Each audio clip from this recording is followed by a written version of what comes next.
विकासाच्या अजेंडा घेऊन सतत पक्षाला विजय मिळवून देणारे असे आपले लाडके मुख्यमंत्री नामदार देवेंद्रजी फडणवीस यांना विनंती करतो की त्यांनी आपल्याला संबोधित करावं। हिंदवी स्वराज्याचे सरसंस्थापक छत्रपती शिवाजी महाराज यांना मानाचा मुजरा भारतरत्न डॉक्टर बाबासाहेब आंबेडकर यांना वंदना अर्पित करतो। आज या भव्य सभेला या ठिकाणी संबोधित करण्याकरता उपस्थित झालेले भारत देशाचे आपले लाडके पंतप्रधान आणि भारताचे प्रधान चौकीदार श्री नरेंद्र मोदीजी, माननीय रामदास आठवलेजी, गिरीश महाजनजी, राम शिंदेजी, विजयराव औटी, खासदार दिलीप गांधीजी, शिवाजीराव कर्डिले, मोनिकाताई राजळे, स्नेहलताताई कोल्हे, बाळासाहेब मुरकुटे, बबनराव पाचपुते, बाळासाहेब वाकळे, चंद्रशेखर कदम, अण्णासाहेब म्हस्के, अभयजी आगरकर, भानुदाजी बेरड, शशिकांतजी गुडे, सुनीलजी साळवे, रवींद्रजी कोठारी आणि या ठिकाणी मंचावर उपस्थित आपले उमेदवार, शिर्डीचे उमेदवार खासदार सदाभाऊ लोखंडे आणि त्यासोबत नगरचे उमेदवार तरुण तडफदार डॉक्टर सुजय विखे,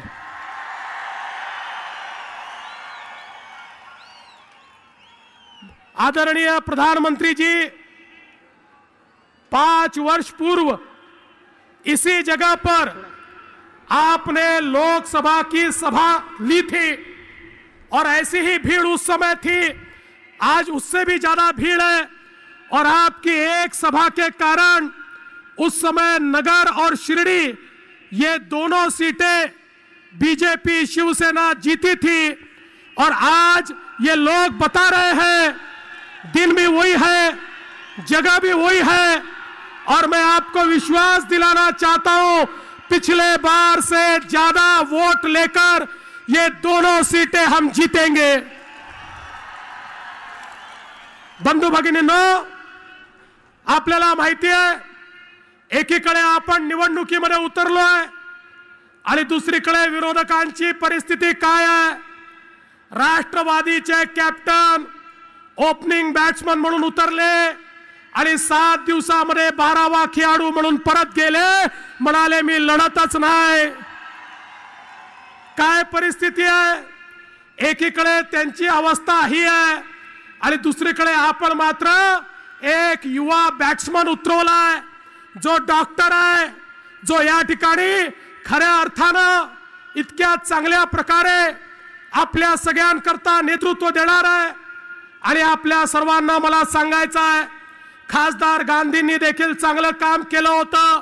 गांधीजी चिंता करू नका, आम्ही तुमच्याही पाठीशी उभं राहणार आहोत, पण कधी कधी निवडणुकीच्या निमित्ताने आपल्याला काँग्रेस पक्षावर सर्जिकल स्ट्राइक करावा लागतो।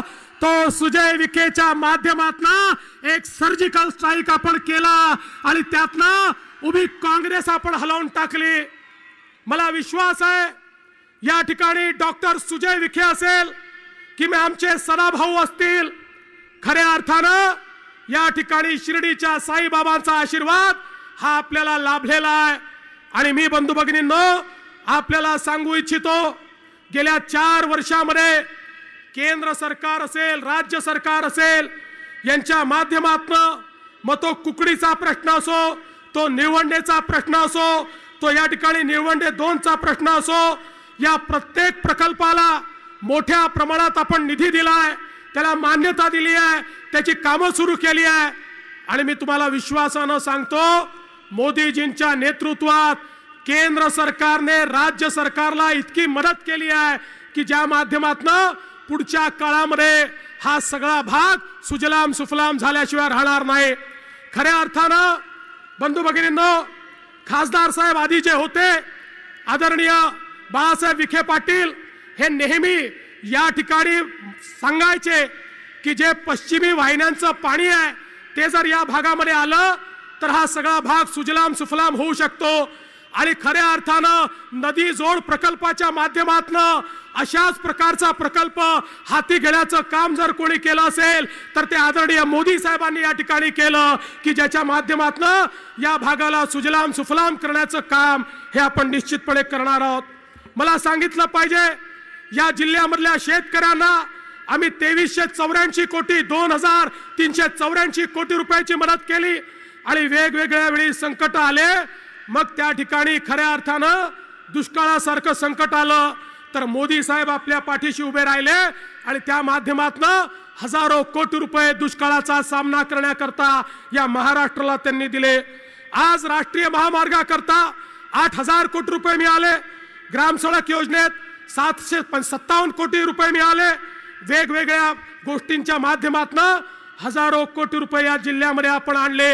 आणि मला सांगताना आनंद वाटतो सुपा पारनेर मध्ये या भागामध्ये मोठी इंडस्ट्रियल इस्टेट आपण उघडली आणि केवळ इंडस्ट्रियल इस्टेट सुरू करून आपण थांबलो नाही, आज मोठे मोठे उद्योग त्या ठिकाणी आले आणि त्या उद्योगाच्या माध्यमातून सामान्य तरुणाईच्या हाताला काम देण्याचं आपण सुरू केलं आहे।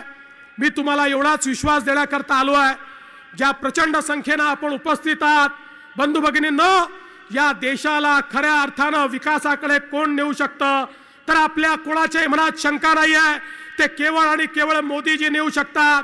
बंधू भगिनींनो, 5-7 दिवसापूर्वी राहुल गांधी आपल्या 2-3 मित्रांना घेऊन उभे राहिले आणि म्हणाले मला सांगा, एका मित्राला विचारलं मला सांगा माझा चेहरा मोदींसारखा दिसतो का, तो म्हणाला नाही। मग दुसऱ्याला विचारलं माझा चेहरा मोदींसारखा दिसतो का, तो म्हणाला नाही। मग तिसऱ्याला विचारलं का मी मोदींसारखा दिसतो का, म्हणाले नाही। मग म्हणाले मला समजतच नाही, मी जिथे जातो तिथे लोक मोदी मोदी का ओरडतात।